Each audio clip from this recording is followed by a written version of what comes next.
Boa noite. Então, estou vendo aqui no chat, né, muitas pessoas de diferentes lugares, isso é muito legal. Vamos lá, sem perder tempo, né? Acho que é essa a nossa proposta aqui também, que a gente faça um evento bastante proveitoso, né, com trocas e que a gente consiga, né, chegar ao final dele entendendo um pouquinho mais sobre essa questão do burnout, sobre alguns modelos e forma de avaliação psicológica nesse contexto, né? Bom, para iniciar, eu coloco aqui para vocês, né, o meu nome, o meu e-mail, o meu Instagram, para que a gente possa ter uma proximidade maior, né, para que a gente consiga trocar mais algumas figurinhas mesmo após o evento. E também coloco um QR Code de uma pesquisa que estamos desenvolvendo aqui, e é uma pesquisa que, em alguma medida, tem bastante a ver com o que eu vou falar para vocês, né? Eu vou dar um foco grande para a avaliação do burnout na perspectiva de uma escala que nós desenvolvemos aqui, né, enquanto grupo de pesquisa, e é um teste psicológico. Eu vou mostrar para vocês alguns princípios ali, e, nesse momento, também estamos desenvolvendo uma variação dessa escala, né? A EB-Burn é a escala brasileira de burnout. Não sei se vocês já conhecem, né? Mas ele é um teste psicológico publicado no primeiro semestre de 2023, que tem sido aí utilizado Brasil afora, e o pessoal tem gostado. E, nesse momento, o nosso grupo de pesquisa está desenvolvendo uma nova escala, que é uma variação da EB-Burn, né? Então é a escala brasileira de burnout, só que numa versão de adjetivos.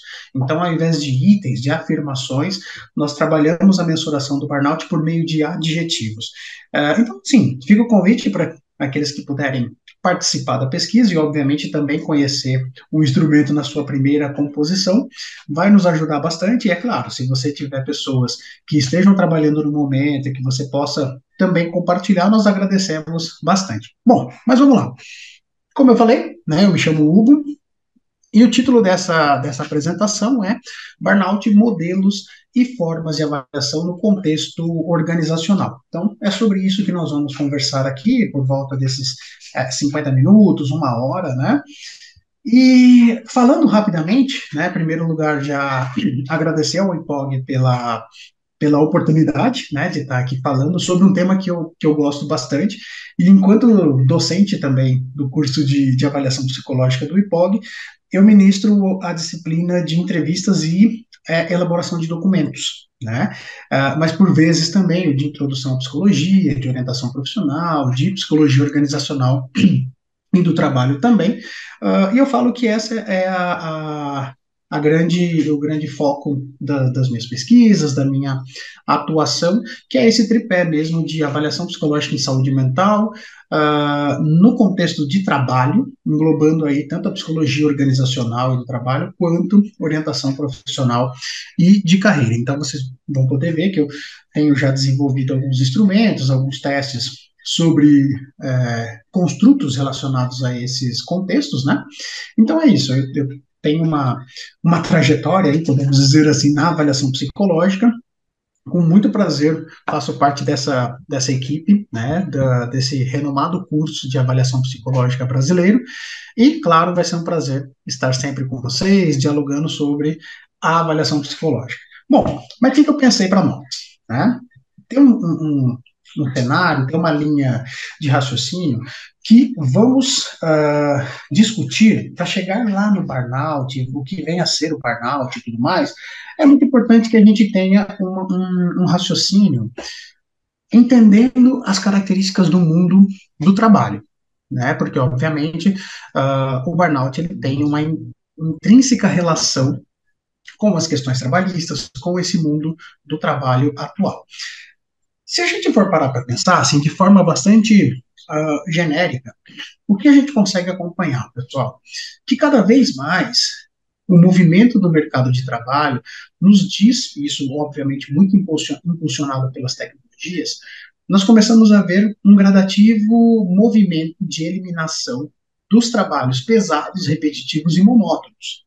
Né? Obviamente, você tem aí uma série de máquinas, ferramentas que minimizam esse trabalho que é pesado, repetitivo, monótono. Por um outro lado, o trabalho se tornou e se torna cada vez mais leve e intelectualizado. Leve no sentido de não ser um trabalho tão pesado, tão braçal, porque você tem tecnologias aí que vão auxiliar muito nessas condições. É claro que existem ainda, né, os trabalhos que são repetitivos, são pesados, mas a gente consegue ver uma gradativa diminuição desse número.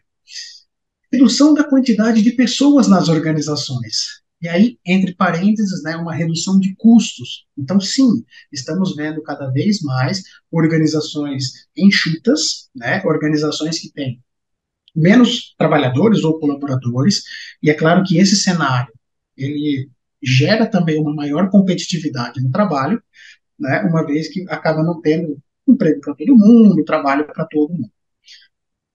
A internet, como um canal de comunicação e um movimento que vai impulsionar em muitas questões tecnológicas, um mercado de trabalho que grita por uma qualificação constante. Né? Se a gente observar a demanda no momento atual do mercado de trabalho, é um mercado que exige constantemente qualificação profissional. E, infelizmente, tem uma questão que caracteriza bastante esse momento atual do trabalho, que é a instabilidade. Né? Nós pensamos em carreiras profissionais, pensamos em postos de trabalho, cargos e tudo mais, mas sabemos o quanto que é incerto esse mundo do trabalho, o quanto que é instável, né, esse mundo do trabalho. Então é desse movimento que estamos falando. É um trabalho cada vez mais intelectualizado, porém que nos pede qualificação constante. Um trabalho mais veloz, que tem uma comunicação muito mais ágil, internet, mas que reduz o número de pessoas nas organizações. Então, é nesse cenário que vamos falar sobre a questão trabalho. Mas também tem isso, né? É inegável a importância que o trabalho tem na vida das pessoas. E não só por uma questão financeira, né? Você tem uma questão de status também, de valorização social, porque sim, né? O trabalho é visto pela nossa sociedade como algo importante, um papel importante na vida das pessoas. O trabalho, de certa forma, organiza, né, pessoal, a nossa rotina do dia a dia. Então, assim, vamos, sei lá, tomar um chopp. Tudo bem, mas depois do trabalho. Tudo bem, mas eu tenho que trabalhar agora, depois eu consigo fazer esse tipo de atividade. Então, o trabalho, sim, é um grande organizador das nossas vidas, né? Passamos muito tempo das nossas vidas, principalmente o adulto em diante, né? Passa muito tempo da sua vida destinado ao trabalho ou envolvido com tarefas de trabalho. E aí, para que a gente possa entender também sobre essas questões do mundo do trabalho, eu vou trazer para vocês dois conceitos aqui que são bem conhecidos nas teorias de carreira e teorias de Pote, né? Mas só para a gente entender um pouquinho essa ideia do contexto atual. Então, eu vou falar um pouquinho sobre o mundo VUCA e mundo BUNNY, tá? Só para a gente contextualizar mesmo. Existem diversos teóricos que vão falar sobre esse movimento de um mundo VUCA, um mundo do trabalho que é VUCA e que é BUNNY. O mundo BUNNY surgiu principalmente a partir do início da pandemia, tá? Mas vamos lá. O que seria esse mundo VUCA, que tem a sua sigla em português, VICA? Tá? Nós temos, sim, o mundo do trabalho, que é volátil. Ou seja, como aquilo que eu falei antes para vocês, as coisas no mundo do trabalho, elas mudam rapidamente e tendem a mudar cada vez mais rapidamente, tá? Então, sim, o mundo do trabalho, ele é volátil. Então, temos a letra V. O mundo do trabalho, ele é incerto. Ou seja, eu brinco, né, muitas vezes com os meus alunos de graduação e de pós-graduação, que cada vez menos você consegue pensar, por exemplo, num plano de carreira. Por quê? Porque é muito incerto. Né? Você tem um mundo que é VUCA, né? E nesse sentido você tem como característica a incerteza desse mundo. Complexidade. Estamos sim em um mundo complexo. Por quê? Com a tecnologia, especialmente, com a forma de se comunicar mais rapidamente, essas barreiras que existiam antes, elas foram quebradas, foram rompidas. Então, cada vez mais você tem um mundo que é complexo, há uma aproximação entre países, entre economias, entre culturas diferentes, e isso, obviamente, torna o entendimento desse mercado cada vez mais complexo e cada vez mais ambíguo também. Então, ambiguidade é uma outra característica do mundo VUCA, ou seja, não dá para se dizer que existem respostas corretas ou certas ou imutáveis. Muito pelo contrário, né? Como existe essa ambiguidade, muitas vezes a melhor resposta é um depende. Né? Isso é certo ou errado no mundo do trabalho? Depende da condição, depende do momento, depende de uma série de variáveis. Mas percebam que tudo isso gera nos trabalhadores um alto nível de, além de ansiedade, de incerteza, mas um alto nível de estresse também. Né? E aí, nesse sentido, o mundo VUCA passou também a ser referenciado, isso principalmente a partir da pandemia Covid-19, como o mundo bunny, ou o mundo funny, né, em português. De forma que aquela volatilidade, o V do VUCA, aquela incerteza, complexidade e ambiguidade, elas passam a gerar consequências que aí seria esse mundo bunny. Ou seja, se é muito volátil, se é um mercado do trabalho volátil, é claro que ele é um mercado frágil. Tá? Por quê? Porque muda rapidamente. Não tem mais raízes sólidas. Acompanhamos grandes e intensas mudanças no mercado de trabalho em 6 meses, em 3 meses, em um ano. Tá? Algo que antes levava aí anos, décadas. Se é um mercado de trabalho incerto, se estamos falando de um mundo do trabalho incerto, é claro que essa incerteza vai me gerar ansiedade. Por quê? Porque eu não sei o que vou encontrar no meu trabalho, na minha carreira profissional. Então, sim, estamos vivendo um mundo cada vez mais ansioso, que espera respostas rápidas, ágeis, fáceis, né?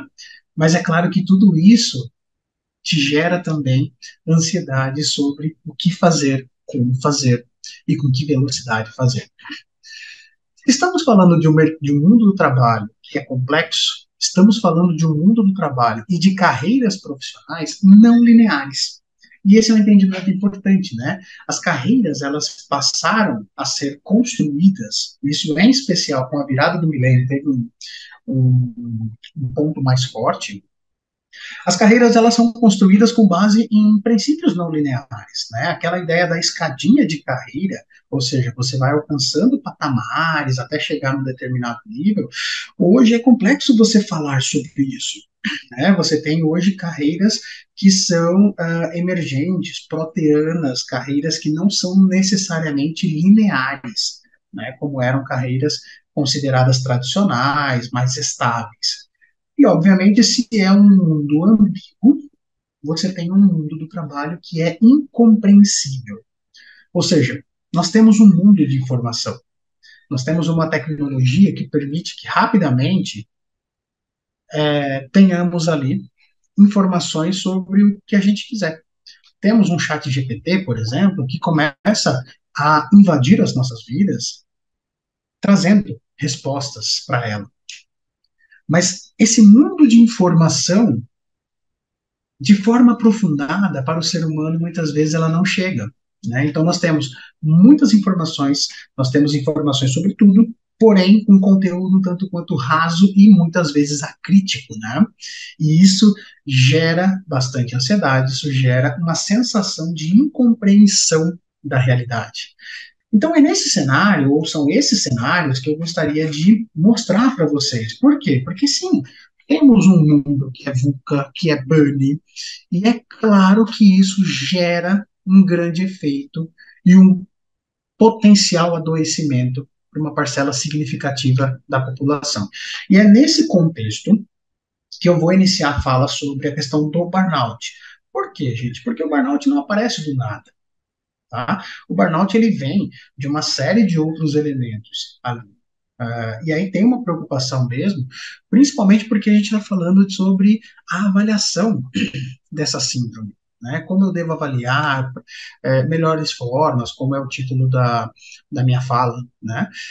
Mas o fato é, esse mundo, ele tende a gerar adoecimento, exaustão, esgotamento, crises, estresse, enfim, uma série de elementos aí. Mas vamos entender um pouquinho sobre o que vem a ser o burnout, né? Se a gente for parar para pensar, os estudos de uma forma internacional, com destaque para os Estados Unidos, por exemplo, eles iniciaram ali por volta da década de 50, né? Tendo um crescimento no que tange aos estudos na década de 70, mas o grande ponto mesmo, né, o ápice e o melhor desenvolvimento do burnout, dos estudos sobre burnout, se deu a partir da década de 1970. Tá? Então, inicialmente, só para vocês entenderem, havia toda uma preocupação sobre o fato de que as pessoas, os trabalhadores, entravam ou ingressavam no mercado de trabalho bem motivados. E aí, num determinado momento, passavam a ter comportamentos ou apresentar alguns sentimentos muito ruins sobre aquele trabalho que antes era muito adequado. Né? Então, a esse ponto, né, ficava se pensando o seguinte: como chegou a isso? Né? Quais são os elementos relacionados a esse sintoma ou a essas questões que foram percebidas? E até então não tinha um nome para isso, podemos dizer, né? A partir da década de 70, principalmente impulsionado pelos estudos da Cristina Maslach, você tem ali um movimento, né, de uma teoria ou de várias teorias que vão explicar o burnout. E aí, com um destaque que eu coloco aqui para vocês, né, para esse atualmente, porque em virtude principalmente da Organização Mundial da Saúde, a partir de 2022, o burnout é reconhecidamente uma síndrome relacionada ao esgotamento emocional no trabalho, ou do trabalho, né? A partir dos estressores, a partir do estresse do trabalho. Isso tem uma implicação muito positiva, que eu vou explicar melhor para vocês, mas isso pode ter uma implicação muito negativa também. Ou seja, positivo pela valorização e pelo entendimento de que o burnout, sim, é uma síndrome associada ao, principalmente, sentimento de sofrimento no trabalho, tá? Por uma série de variáveis, uma série de estressores. Por outro lado, é algo que a gente já começa a perceber, como existe quase que uma banalização, podemos dizer assim, do diagnóstico em relação ao burnout agora. Por quê? Uma vez que é reconhecido, parece que tudo está virando burnout. Tá? Burnout está sendo utilizado de uma forma um tanto quanto a crítica também. Então é nesse ponto que a gente vai conversar daqui a pouco. É só para vocês terem uma ideia, uma chamada, né, de uma notícia aí. Então, síndrome de burnout entra na lista oficial de doenças da Organização Mundial da Saúde. Tá? Então, é a primeira vez que o esgotamento entra para essa classificação. Eu vou explicar essa classificação para vocês, ok? Mas a partir agora da CID-11, você já tem o burnout sendo reconhecido como uma doença laboral, como uma síndrome impulsionada por eventos laborais. Tá? O que vem a ser, então, o burnout pela CID-11? O burnout ele é classificado pelo código QD85 e um ponto que é muito importante é o que está escrito ali abaixo. Burnout refere-se especificamente a fenômenos no contexto ocupacional e não deve ser aplicado para desenvolver ou descrever experiências em outras áreas da vida. Em resumo, vamos lá. O burnout é uma síndrome de esgotamento emocional relacionado ao contexto ocupacional. Por que eu estou dizendo isso? Porque, por exemplo, diagnósticos de depressão, transtorno depressivo maior, por exemplo, você tem também características ou sintomas que se aproximam daquilo que a gente vai entender como burnout. Mas a grande questão está, a depressão, ela tende a gerar uma consequência significativa para aquela pessoa em quase todas as esferas da sua vida, tá? O burnout, ele tem uma característica que ele é algo específico aos fenômenos no contexto do trabalho. Então, em geral, o burnout, no seu princípio, no início desse burnout, né, claro que depois vem a questão das comorbidades, mas a princípio existe uma grande insatisfação, um cansaço excessivo, um esgotamento associado ao contexto de trabalho. Para outras esferas da vida, a pessoa tende a não ter o mesmo cansaço ou o mesmo comportamento relacionado à insatisfação e tudo mais. Algo que, por exemplo, na depressão, você já percebe de uma forma diferente. Tá? Então, mas vamos lá. O que vem a ser o burnout, de acordo com a CID-11, por meio do código QD85? Essa síndrome é resultante do estresse crônico no local de trabalho que não foi gerenciado com sucesso. Tá? Isso é muito importante também. Por quê? Porque por muito tempo o burnout foi associado ou visto até como sinônimo de estresse no trabalho. Tá? Existem diferenças, tá, pessoal? Os estressores, de uma forma muito rápida, assim, para a gente contextualizar, estressor é tudo aquilo que te incomoda, tá? De uma forma até grosseira de definição. Estressor é aquilo que gera algum incômodo em você. Então vamos lá, você está no seu trabalho e de repente tem uma pessoa lá, ou tem um grupo de trabalho que você não se identifica, que as pessoas são mais agressivas verbalmente falando e tal. Você fala, poxa, isso daqui me incomoda. Tá? Isso é um estressor. Estressor é diferente de estresse. Por quê? Porque o estressor é aquilo que está te incomodando. Você ter estratégias de enfrentamento para esse estressor te previne em relação ao estresse. Ou seja, poxa, eu consigo lidar com esses estressores e enfrento com sucesso, gerencio com sucesso esse estressor. Tá? Eu não tenho esse estresse. Eu tenho um estressor. O estressor é inerente a qualquer ambiente, ao mercado de trabalho, à sua vida pessoal, à sua familiar, enfim. Você tem inúmeros estressores. É tudo aquilo que te incomoda. Mas você consegue gerenciar? Sim, isso não avança para o estresse. O estresse tem a ver com essa inadequação com relação ao gerenciamento desse estressor, tá? Principalmente com estratégias de enfrentamento, ou talvez uma carência de estratégia de enfrentamento. Isso gera estresse? Sim, gera estresse. O que vem a ser o burnout, pessoal? O burnout é um estresse crônico, ou seja, já está presente ali há algum tempo, e a pessoa não consegue lidar, ou seja, ela não tem mais estratégias. Ela tentou uma vez, tentou duas, tentou inúmeras vezes, e neste momento ela não se vê mais com estratégias para lidar com esses estressores e, consequentemente, com esse estresse no trabalho. Então, por isso que o burnout é resultante daqui, ó, do estresse crônico no ambiente de trabalho, que não foi gerenciado com sucesso. E quais são as dimensões ou até mesmo os sintomas do burnout? O primeiro deles é um sentimento de esgotamento ou exaustão de energia.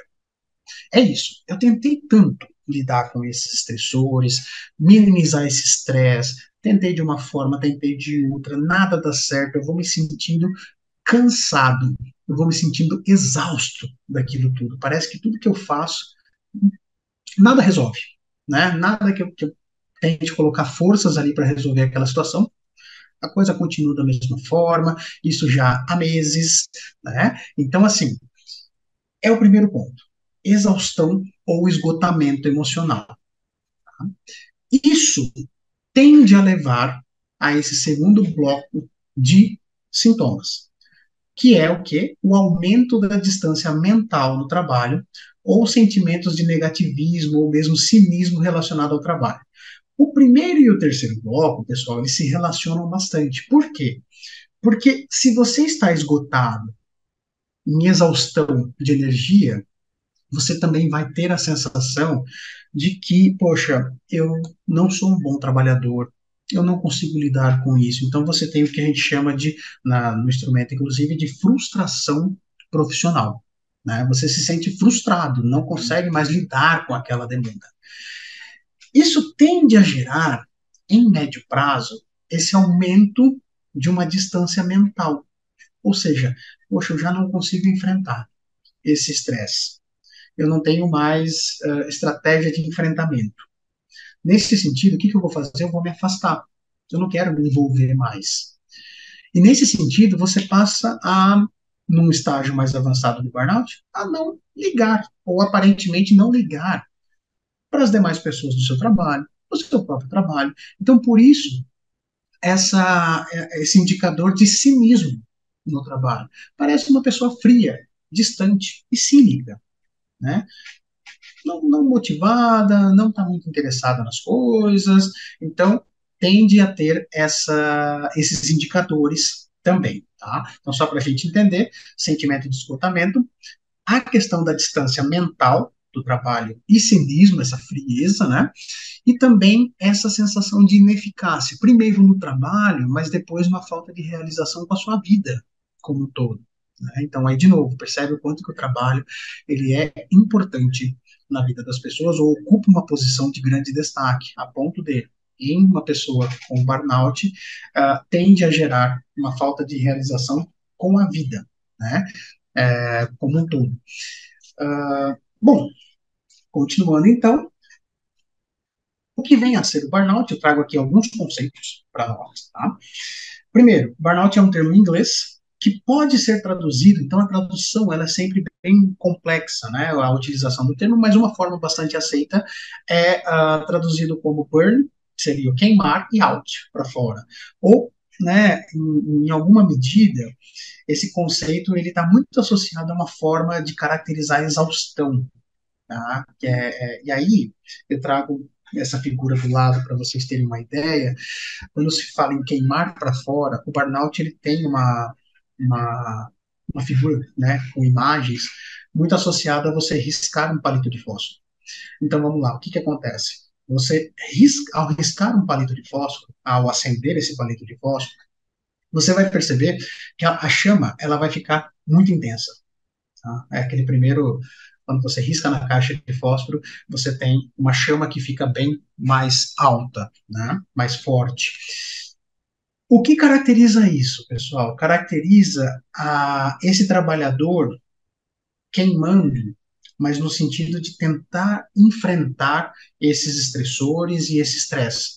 Então, no primeiro momento, você tem uma chama forte, que é o que? A pessoa utilizando as suas estratégias de enfrentamento para lidar com esses estressores, para lidar com essas situações aversivas.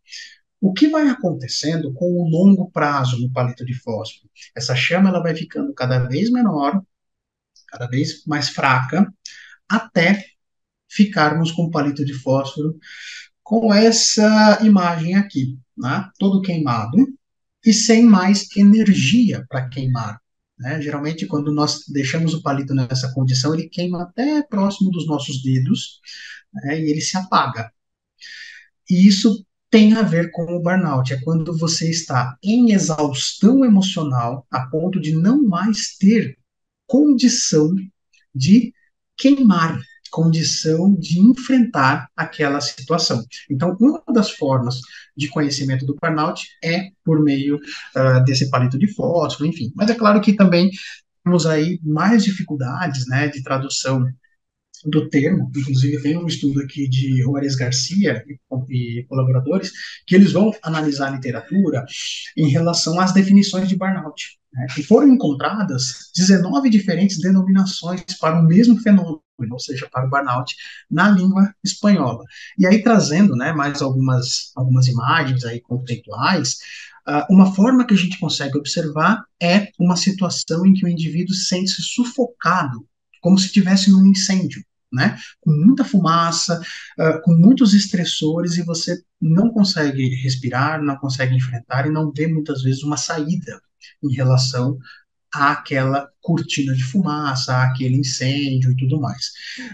E também, como eu falei para vocês, há uma vela ou uma fogueira se apagando lentamente, a questão da energia, a questão da exaustão emocional. Então, existem, assim, vários conceitos em diferentes idiomas, inclusive, isso é percebido, talvez de formas diferentes, com algumas variações, mas o princípio geral e eu trago para vocês esse princípio da OMS, a questão da exaustão emocional, a questão da despersonalização, que é o cinismo, o distanciamento físico, e mental do trabalho e a ineficácia e também a frustração profissional. Não vai dar para entrar, né, gente? Existem várias correntes teóricas sobre o burnout, e elas são, podemos dizer assim, quase que cronologicamente organizadas. Temos basicamente quatro grandes grupos de estudos em relação ao burnout. Uma perspectiva mais clínica, que foi o início, com Freudenberg, avaliando profissionais da área da saúde que se relacionavam com pacientes, por exemplo, e estavam cada vez mais distantes e utilizando de cinismo no trabalho, e ele começou a perceber o quanto essas características eram prejudiciais. Né? Uma perspectiva mais organizacional, que vai observar principalmente a organização de trabalho, os elementos que essa organização proporciona, positivos e negativos, uma perspectiva mais crítica e sócio-histórica, né, que vai olhar mais o contexto de trabalho e as relações de trabalho também que podem ou que muito provavelmente vão levar ao burnout ou a indicadores de burnout, e a teoria, o conjunto de teorias, né, relacionadas à questão da perspectiva social e psicológica, ou a psicossocial. E é justamente essa que é uma das teorias mais aceitas, né, dentro da teoria da perspectiva social ou social psicológica, e um modelo que é muito conhecido no mundo todo e aceito também nessa área é o modelo da Christina Maslach, que é essa senhora aqui, né, e a Maslach, ela trouxe o conceito de burnout ancorado em três grandes fatores ali: exaustão emocional, despersonalização e a diminuição da realização pessoal. Como nós já falamos. Então é isso, para quem já me escutou, né, que chegou desde o início, falou, olha, o Hugo já falou isso lá na Organização Mundial da Saúde, a CID-11, vai falar sobre a questão da exaustão emocional, da despersonalização e da diminuição dessa realização profissional e pessoal. Sim, gente, esse modelo é basicamente um modelo adotado pela Organização Mundial da Saúde para se avaliar o burnout. E, já dando spoiler, né, essa foi a teoria base que nós utilizamos também para a construção da EB-Bird, que é a escala brasileira de burnout, que eu sou um dos autores. Tá? Então é isso, já meio que expliquei para vocês, eu não estou controlando o tempo aqui, né, porque nós temos 1 hora. Então é isso. Exaustão emocional, a carência de energia e entusiasmo, aquilo que a gente já conversou, a despersonalização é um segundo elemento do burnout, sentimento relacionado ao distanciamento afetivo e pessoal, são as atitudes e comportamentos negativos desse trabalhador, né, do distanciamento, da frieza, do cinismo, e a diminuição da realização profissional, que é muito influenciado pela exaustão e pela despersonalização, como eu falei para vocês. Então, é isso, o trabalhador chega num determinado ponto e fala assim, bom, eu não tenho mais condição de enfrentar isso, eu não tenho mais estratégias para enfrentar esses estressores, esse estresse no trabalho, e com isso eu começo a me questionar: será que eu sou um bom trabalhador? Será que eu sou uma boa pessoa? Porque eu não era dessa forma, eu não tratava as pessoas dessa forma. E agora eu estou vendo com falas cínicas, eu me sinto distante das pessoas, parece que eu não pertenço a esse trabalho. Então existe uma grande diminuição da realização profissional e também pessoal. Tá? Mas espera lá, nós estamos aqui para falar sobre avaliação. E o que tem relacionado ao trabalho no que tange a instrumentos? Vou mostrar para vocês aqui alguns, tá? Então, aqui nós temos talvez o instrumento mais conhecido mundialmente falando sobre burnout, que é o inventário de burnout da Maslach, tá? Da Christina Maslach, que é o MBI. O MBI ele tem uma configuração de itens com 22, tá? 22 itens. Ele é respondido por uma escala Likert, que varia de nunca até diariamente, ou seja, quando que você se sente empolgado ou esgotado no final de um dia de trabalho. Quando? Nunca. Ou diariamente. Sinto que estou trabalhando demais nesse emprego. Quanto você percebe isso? Nunca percebo isso? Até diariamente. Então, você tem 5 opções de respostas aí. E esses itens aqui são só alguns exemplos, mas esses itens se relacionam à exaustão emocional, despersonalização e a diminuição da realização profissional. Tem um ponto importante, existem alguns artigos, né, existem alguns estudos que vão trazer essa crítica, né, que embora o MBI apresente esses três fatores a rigor separados, quando você observa o conteúdo dos itens desses fatores, né, exaustão, despersonalização e diminuição da realização profissional, existe uma mescla a ponto de você não conseguir diferenciar claramente o que é exaustão emocional e o que é uma diminuição da realização profissional. Então, por exemplo, quando se fala sinto-me esgotado, isso é exaustão emocional. Estou trabalhando demais nesse emprego, tende a ser exaustão emocional. Sinto-me cansado quando levanto de manhã e tenho que encarar outro dia de trabalho. Tem a ver com isso também. Ou tem a ver com diminuição da realização profissional. Percebam? Então, os itens, eles se misturam nessas dimensões. Então, só um exemplo do que é despersonalização ou distanciamento, pessoal. Tem aqui, ó.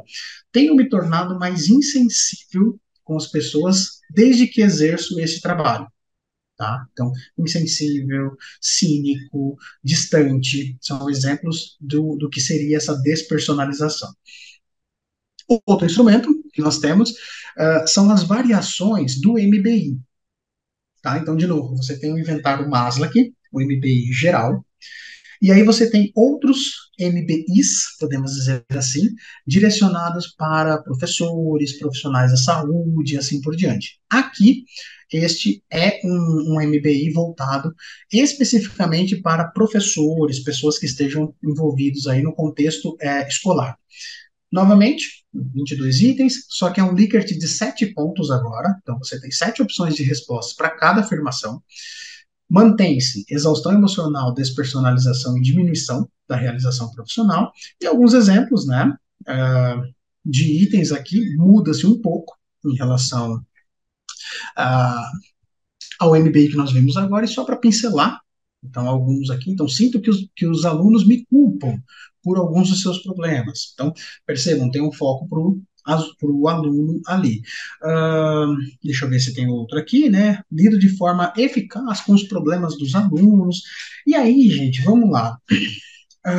Uma ponderação a ser feita é o seguinte, né? Até que ponto sinto que os alunos me culpam por alguns dos seus problemas seria ou uma diminuição da realização profissional, ou uma exaustão, ou pertencente a nenhuma das duas. Então, as escalas, de uma forma geral, né, as variações do MBI, elas têm algumas particularidades, mas que alguns itens também ficam de difícil compreensão sobre realmente o que é um indicador de burnout ISO ou não. Então, sinto que os alunos me culpam por alguns dos seus problemas, tem que verificar o quanto que isso gera incômodo para aquela pessoa, né? Então, tem alguns pontos aí que a literatura vai criticar bastante. Voltando, né, um outro MBI, mas aí com profissionais que atuam em serviços de saúde ou acolhimento a pessoas, né? Então, relacionado aí também à exaustão, à descrença e à satisfação pessoal, 22 itens novamente, alguns exemplos de itens aí, eu vou passar um pouco mais rápido, né, para entrar no outro instrumento.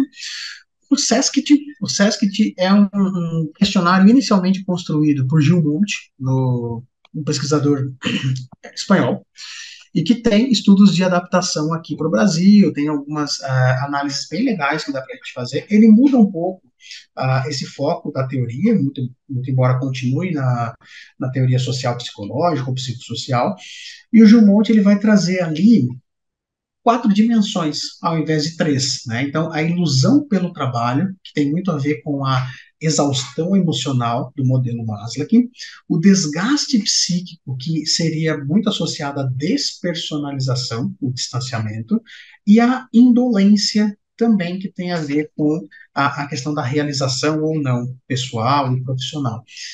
E o Gilmonte, ele acrescenta a dimensão culpa, e segundo ele, o seguinte, se a pessoa apresentar alta pontuação em ilusão, desgaste, indolência, isso obviamente é prejudicial a ela. Mas se ele tem também uma pontuação elevada em culpa, significa que seria um burnout, né, um indicador de burnout ainda mais severo. Por quê? Porque a pessoa passa a se culpar em relação às suas atitudes no trabalho, e isso tenderia a ser mais ainda prejudicial a ela. Temos um instrumento nacional, tá, que é a escala de caracterização do burnout. Tem 46 itens, né? A literatura, essa é uma escala que foi publicada nos artigos científicos, mas depois não foram encontrados novos estudos de propriedades psicométricas, validação e tudo mais.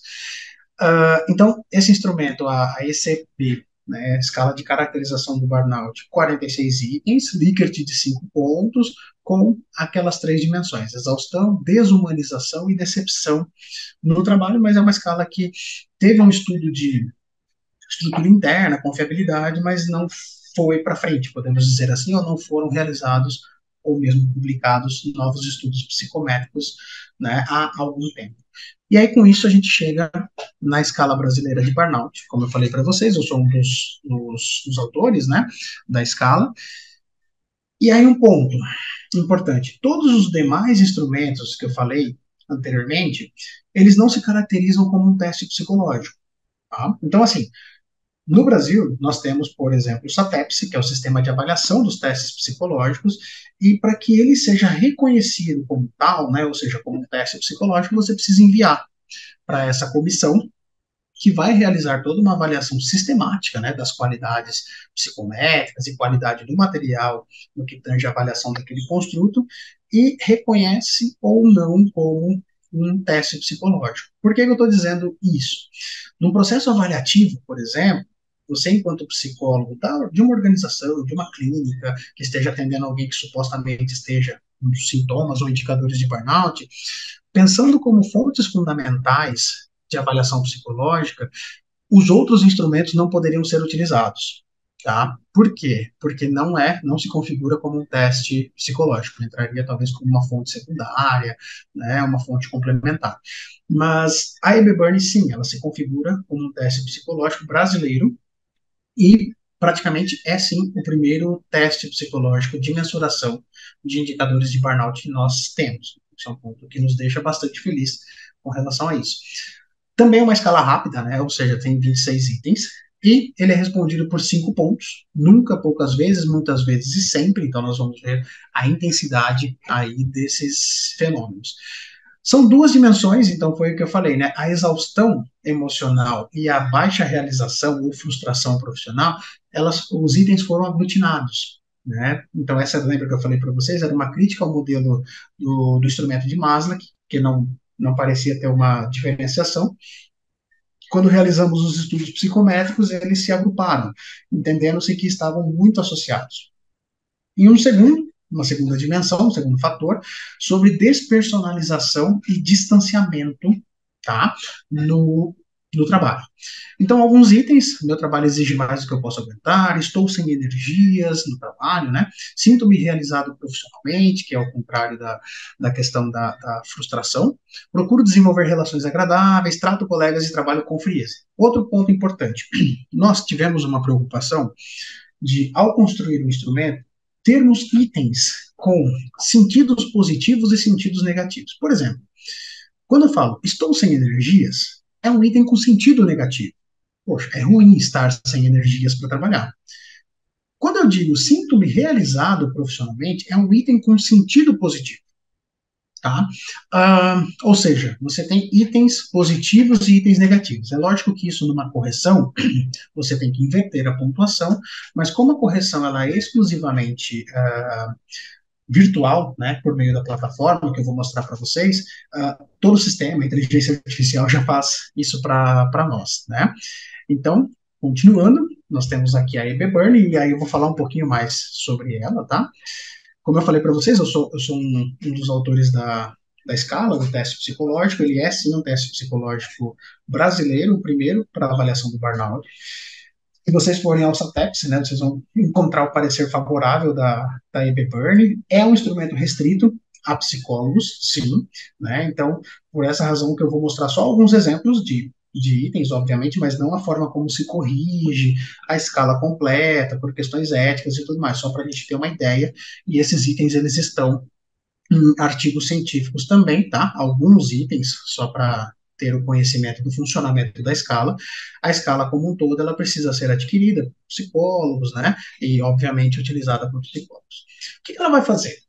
Ela vai mensurar o quanto os trabalhadores percebem indicadores de exaustão, ou seja, esgotamento e indisposição, e de frustração na execução das suas atividades de trabalho.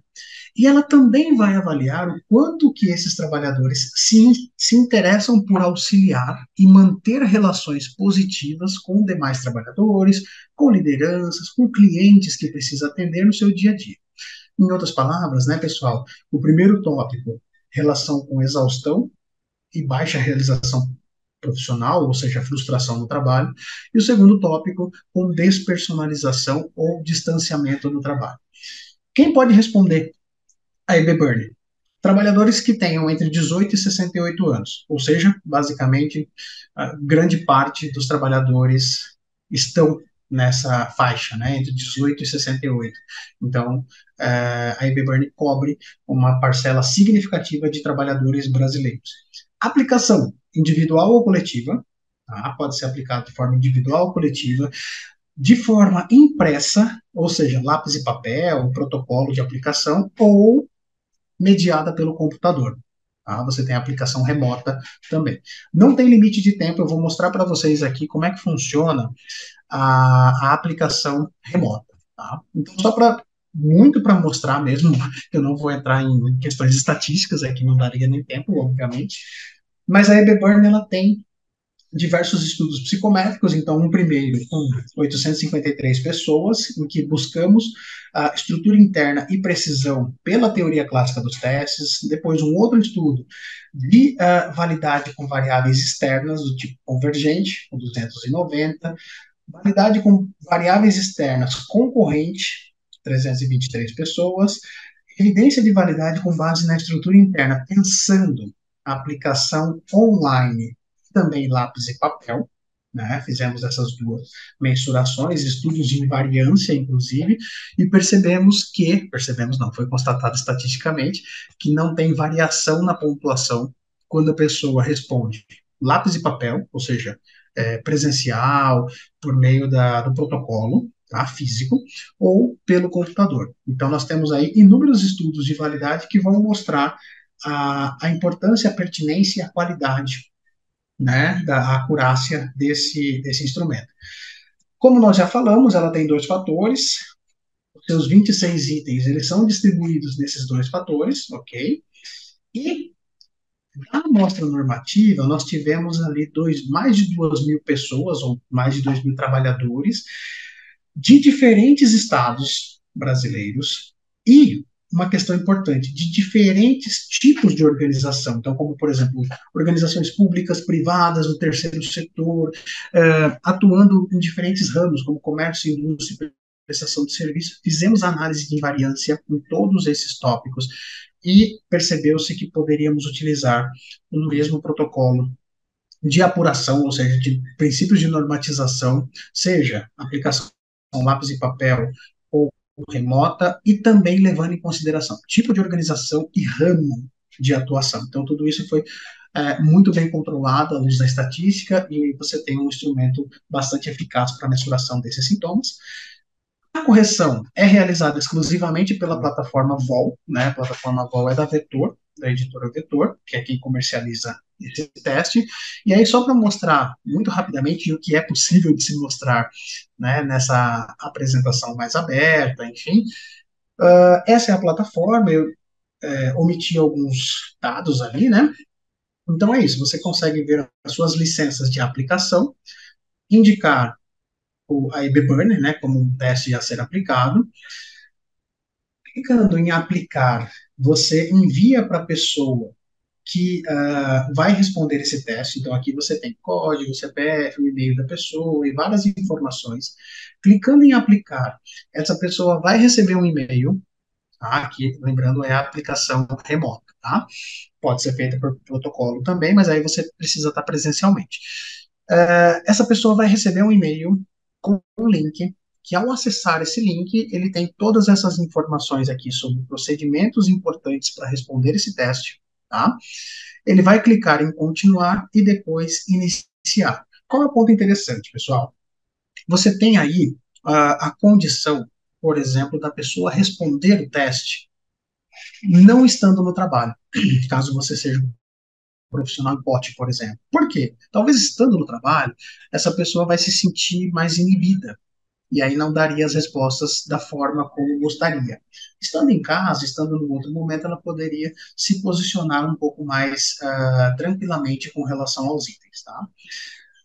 Em seguida, você tem ali as orientações sobre como responder esse instrumento, tá? Então, serão apresentadas diversas situações de trabalho, você vai responder a que melhor se aplica a você. A pessoa vai iniciar, obviamente, aí tem todos os itens que ela vai responder. Eu não coloquei os itens por uma questão, obviamente, ética. E após ela responder a todos os itens, ela vai finalizar. Você, enquanto psicólogo, vai receber um e-mail, uma notificação dizendo que fulano de tal respondeu, ok? E aí você vai para a correção do instrumento, que é super intuitivo na plataforma também, né? Você vai gerir licenças, ver a EBBurn e licença de correção, tá? Aqui tem os dados do avaliando, e logo depois, ó, tem a data da aplicação, o status dessa avaliação que está concluída, ou seja, a pessoa respondeu a todos os itens, e nesse ícone aqui você consegue o relatório. O que é o relatório? É toda a correção deste instrumento. Lembrando que a correção é feita exclusivamente por aqui. Existem dois formatos, ok? Formato resumido ou formato completo do relatório do teste. Não é um laudo, não é um relatório psicológico, tá? Não é um laudo que você está conduzindo uma avaliação psicológica, é um relatório da aplicação, então somente. Aí depois você, enquanto psicólogo, vai olhar para esses dados e ver como que isso se relaciona com o seu processo avaliativo, tá? Percebam que como a pessoa respondeu de forma online, você já tem aqui a pontuação que ela obteve. Então, nesse caso do teste, né, que é só uma aplicação teste mesmo para mostrar para vocês. Exaustão e frustração teve 36 pontos e despersonalização e distanciamento 8. Caso você aplique lápis e papel, você vai ter que inserir as informações aqui nos itens, tá? Então, aqui você vai ter que colocar. No item 1, a pessoa sinalizou sempre. No item 2, muitas vezes. Então, aplica-se de forma física e depois você passa essas informações para a plataforma para que ela consiga fazer a correção, tá? Relatório, gente, olha como é, assim, bem interessante, é um relatório que explica bem os fenômenos apresentados, eu não vou ler todo, né, mais para mostrar para vocês mesmo, mas aqui tem os autores da escala, tem a data da aplicação, quem foi o responsável por fazer essa avaliação, e o nome da pessoa que foi avaliada, com dados sociodemográficos, enfim. Uma introdução que vai falar um pouquinho sobre o que vem a ser o burnout. Então, burnout refere-se a uma síndrome de esgotamento emocional relacionada ao trabalho, uma consequência diante da exposição. Por quê? Porque esse relatório você pode, inclusive, imprimir e entregar ao seu avaliando. Lembrando que não é um laudo psicológico isso, tá? Porque ministro esse módulo, inclusive, aqui no IPOG, eu não posso dizer dessa forma. Não é, tá, pessoal? É um relatório de aplicação. A partir daí, você vai conseguir triangular os dados e fazer uma boa avaliação. E aqui ele vai falando, né, sobre as dimensões do instrumento, tudo certinho, define a escala. Então, o que ela avalia? Por quê? Porque essa pessoa que vai receber o relatório, ela vai entender o que foi avaliado. Os resultados dos fatores, então, qual foi a pontuação e qual é essa classificação que ele obteve, tá? E a interpretação desses resultados. Então, no que tange a exaustão e frustração profissional, aí tem todas as informações. O teste apresenta indicadores relacionados a isso. Isso significa que, tá? O segundo fator, sobre a falta de interesse de manter um bom relacionamento, então, a plataforma, ela te gera um relatório também em cima da classificação e interpretação desses scores e dessas classificações, ok? Gente, assim, eu sei que temos pouquíssimos minutos mesmo para a gente conversar, né? E aí eu deixo, obviamente, né, além dos meus agradecimentos por essa rápida fala, e espero que vocês tenham aproveitado, mas é um conteúdo muito denso, né, que a gente teve que reduzir, mas eu deixo também esse QR Code, porque caso vocês queiram responder, obviamente, e também encaminhar para outros trabalhadores que conheçam, fiquem à vontade, e aqui vocês vão encontrar também a versão da escala brasileira de Burnout, a EB-Burn, mas versão adjetivos. Por quê? Nós utilizamos adjetivos, fomos em todos os adjetivos da língua portuguesa, filtramos por juízes, tá? Aqueles relacionados com burnout, e agora estamos nos estudos psicométricos com burnout em trabalhadores, burnout acadêmico, ou seja, com estudantes de ensino médio, técnico e graduação, isso já tem estudos bem avançados e a escala respondeu super bem em termos teóricos e agrupamento de itens, e também vamos iniciar aqui com o grupo de pesquisa um estudo relacionado a EB Burn, adjetivos, com esporte, tá? Com atletas, porque também é uma categoria bem evidenciada, o burnout esportivo também, a partir da psicologia do esporte. Então, a ideia é, daqui a pouco eu digo daqui a algum um ano ou dois, que tenha talvez um novo instrumento com uma roupagem diferente, tá? Por meio de adjetivos, nós vamos avaliar o burnout, e que ele possa servir para trabalhadores, para estudantes e também para atletas, uma vez que facilmente esses adjetivos conseguem se adequar ao contexto. Tá? E além disso, muito importante falar, né, que aqui nós temos um teste psicológico e que o teste por si só não vai realizar um diagnóstico, o teste por si só não é a sua avaliação psicológica, e sim você precisa ter outros e outros elementos, como, por exemplo, entrevista ou outros recursos avaliativos, para que você consiga, junto com a EB Burn, por exemplo, ter uma triangulação interessante desses dados para pensar, dentre outras coisas, em psicodiagnóstico, em questões ligadas a um laudo que possa informar sobre essa questão do burnout. Tá? Gente, muito obrigado mesmo, eu fico à disposição.